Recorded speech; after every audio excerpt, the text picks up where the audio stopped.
जय श्री श्याम।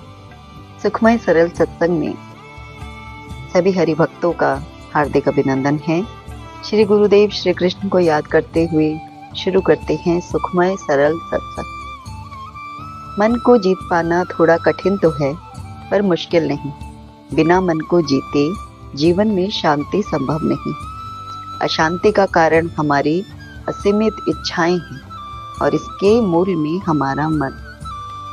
जिसने मन को साध लिया उसे किसी और को साधने की आवश्यकता नहीं पड़ती, और जिसने स्वयं को जान लिया उसे किसी और को जानने की इच्छा ही नहीं रहती। जिसने मन को जीत लिया और उसे किसी और को जीतने की आवश्यकता ही अनुभव नहीं होती। तो सद्गुरु के चरणों का ध्यान करते हुए भाव ये मिलता है कि मन को जीतना नामुमकिन नहीं है, पर मुश्किल है।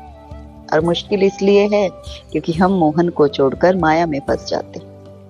माया में इसलिए फंस जाते हैं क्योंकि माया हमें चारों ओर से घेरे रहती है। जैसे ही गर्भस्थ शिशु माँ के गर्भ से जन्म लेता है, तुरंत उसको माया घेर लेती है। वो रोना शुरू कर देता है। जब गर्भ में होता है तो हर प्राणी, जिसमें भी जीव है, जिसमें भी परमात्मा विराजमान है, हर जीव यही पुकार करता है गर्भ के अंदर कि हे परमात्मा, मैं आपको भूलूंगा नहीं, मैं हमेशा आपका भजन करूंगा, मैं हमेशा आपको याद करूंगा। लेकिन ज्यों ही गर्भ से बाहर आता है वह रोने लगता है। माया घेर लेती है और शिशु समझ जाता है मन ही मन कि अब उसको माया ने घेर लिया, अब मोहन दूर होते चले जाएंगे। और ज्यों ज्यों बालक बड़ा होता है, सब उसके परिवार के लोग, उसके करीबी लोग, उसके इष्ट मित्र इत्यादि जो भी है, माता पिता, घर गृहस्थी में जितने भी हमारे संपर्क के लोग होते हैं, सभी हमें तरह तरह की चीज़ें सिखाते हैं। हमें ऐसे करना है, हमें ऐसे रहना है, हमारे परिवार में ऐसा होता है, हम ये करें, हम वो करें। अब ये तो कोई संत प्राणी होता है या पूर्व प्रारब्ध के अनुरूप उसे ऐसा परिवार मिले, अनुकूल वातावरण मिले कि वो सत्संग में, हरि भक्ति में लगा रहे। परंतु कई बार इस तरह की प्रतिकूल अवस्थाएं जीवन में घटित होने लगती हैं कि जीव घबरा जाता है। कोई मार्ग दिखाई नहीं देता कि कहाँ जाए, क्या करे।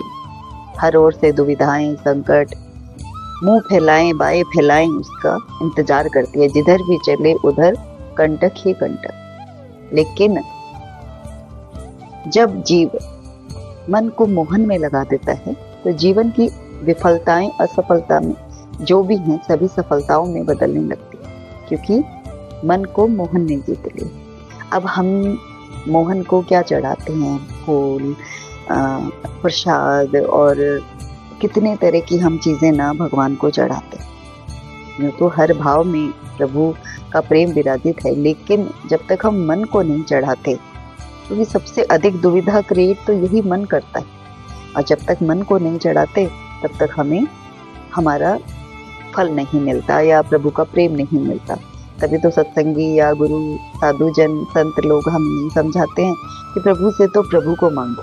लेकिन हम प्रभु से प्रभु को मांगने की बजाय प्रभु से हर वक्त अपनी कामनाओं, इच्छाओं की प्रार्थना लेकर उनके पास जाते हैं। लेकिन जब भक्त के, सत्संगी के जीवन में विफलताएं आती हैं, कंटक आते हैं या दुविधाएं आती हैं, तो वो क्या होता है, घबरा कर वापस प्रभु की शरण चला जाता है। क्योंकि और कोई मार्ग दिखता नहीं, सभी अपने पराये हो जाते हैं, और सिर्फ एकमात्र प्रभु अपने ऐसे हैं जो हमसे दूर होकर या हमें दिखाई नहीं देते, अनुभव नहीं होता, फिर भी वो हमारे अपने होते हैं, कदम कदम पर रक्षा करते हैं। रखवाला प्रतिपाला मेरा बाबा बजरंग बाला। तो जब हमारे रखवाले, हमारे प्रतिपाल, हमारे रक्षक बनकर हरि रूप में श्री हनुमान जी महाराज या श्री कृष्ण भगवान राम, श्री शिव जी, माता गौरी, जिनकी भी हम सेवा करते हैं, जो भी हमारे इष्ट हैं, हमें प्रिय हैं, वे हर वक्त हमारे भीतर, हमारे रक्षक बनकर हमारे भीतर विराजते हैं। परंतु माया के घेरे ने, माया के आवरण ने इतना घेर लिया कि भक्त देख नहीं पाता कोई उसका वास्तव में एकमात्र साथी है कौन। कदम कदम पर साथ चल रहा है, हमारा हाथ भी पकड़ा हुआ है, हमें संभालता भी है, गिरने भी नहीं देता, लेकिन फिर भी हम समझ नहीं पाते कि वास्तविक मित्र कौन है। लेकिन जो ही मन प्रभु में लगने लगता है, मन भजन करने लगता है, मन प्रार्थना करने लगता है, मन पुकार करने लगता है, तो एकमात्र जीव की ही वही स्थिति बनती है जिसके लिए देवता भी तरसते हैं। वो जो अवस्था है, वो जो करुण पुकार है, आर्त भाव है, गदगद कंठ है, नेत्रों में अश्रु है, प्रार्थना भाव है, और एकमात्र स्वामी भगवान श्री कृष्ण नजर आने लगते हैं, तो सारी जो असफलताएं हैं वो सफलताएं बन जाती, सारी दुविधाएं सुविधाएं बन जाती, सारे पराये अपने हो जाते, क्योंकि हर और उसी की झांकी दिखने लगती, क्योंकि जर्रे जर्रे में है झांकी भगवान की, कैसे सूझ वाली आंख ने पहचान ली। तो वो सूझ, वो दृष्टि कहाँ से मिले? प्रभु से मिले, साधु की कृपा से मिले, गुरुजनों की कृपा से मिले। जब हमारे पूर्व प्रारब्ध या पुण्यों के फलस्वरूप किसी साधु से, किसी गुरुजन से, समर्थ गुरु से हमारी मुलाकात होती है, तो वे गुरुदेव हमारे नयन खोलते हैं कि अब कहाँ भटक रहा, कितना भटकेगा, अब तो हरि ओर की चल, कृष्ण की ओर चल, ठाकुर की ओर चल। तो जब हमें जब वो प्रतिकूलताएं घेर लेती हैं, उस टाइम एक बार तो हम विचलित हो जाते हैं कि किस तरह हम आगे बढ़ें, क्या करें, कहाँ जाएं, किससे कहें।